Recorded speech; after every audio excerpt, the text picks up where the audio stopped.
Welcome to this brief tutorial on using the business planning tool, the Business Model Canvas. This tutorial was developed for use by students, but it may also be used by entrepreneurs or anyone looking to design, develop, or innovate their business models. The Business Model Canvas is a planning tool. It provides you the opportunity to outline your business model on one canvas or one image. This is useful for an existing organization to understand their business model, or for entrepreneurs who hope to build or innovate their business model. For your reference, I have provided a brief history of the model on this slide. There are 9 steps to complete the model, and we will go through them one by one. Here is what the canvas looks like. As you can see, the 9 steps are displayed visually on the same canvas or page. I like to think of each step as a series of questions. Therefore, the next part of this tutorial leads you through questions to ask at each step of the process. If you are completing this Canvas tool with a team, you can post a large piece of poster board on the wall or use a whiteboard to list possible answers to each question within the space on the canvas. You can use words or even pictures as you complete the process. The steps can be completed in any order. I like to start with activities because they are often tangible items that are occurring in the organization or the project and are a good place to get the ideas flowing.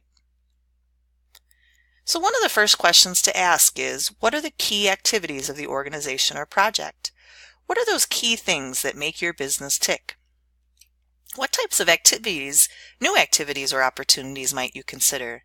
This is where the brainstorming can begin. Be creative, be bold, be entrepreneurial in your thinking. What activities could make your organization thrive in new or innovative ways? Are you missing activities that could help your organization do something new?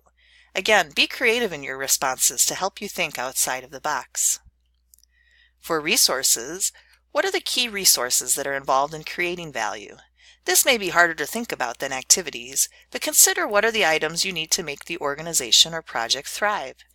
Are these resources physical, intellectual, human, financial? Do you need to seek new resources? Here again is where you should think about being creative. Are the resources sufficient to meet the needs of your organization or project? Moving to step 3, partnerships. What are the key partnerships involved in the organization or in completing the project? At this step, if you do not have partnerships, consider brainstorming if partnerships are a possibility.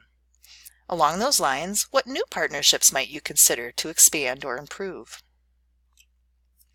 Customer segments are the groups of people your organization or project is trying to serve or impact. I sometimes will call these people the users of the good or services, depending on the context of the organization.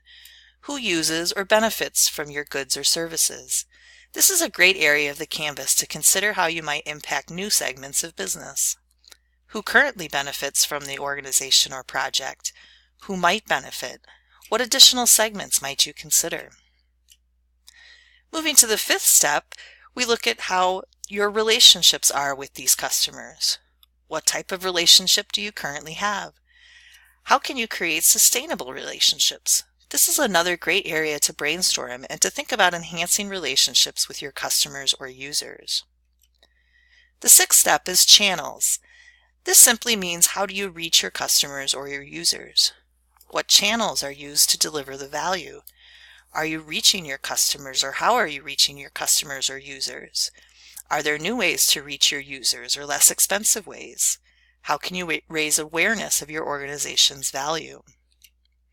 The next 2 steps review the money side of our business model. Notice that I have left these near the end of this tutorial. Money is important, but your business model also thrives on the other elements we have already discussed. 2 simple questions here to get you started. What are the cost structures and how can you reduce cost? On the flip side, revenues. What are the revenue streams? Do you need to build new revenue streams? What are your pricing strategies? The final step of the business model canvas is value propositions. Some tutorials might have you start with value propositions. While I agree that it's a great place to start, I also feel that the brainstorming process and the other steps might help you see new value propositions. This step is simply exploring how your organization or your project adds value. What is it about your project, that sets you apart from other initiatives? What impact does your organization have on your users or customers? Where might you expand? Well, that's it. A simple 9-step process that helps you develop or innovate your business model. Once you have completed the brainstorming process, you can begin to align ideas and group like ideas to complete a finished product. Here is an example of a finished business model canvas for a specialty restaurant serving individuals with food allergies or special diets. As you can see, the brainstorming has been narrowed to the ideas that this team wants to focus on. Notice that the value propositions have been outlined specifically to target their customer segments. There are numerous resources to use to implement the business model canvas. Here are a few for your reference. Thank you for taking the time to review this tutorial.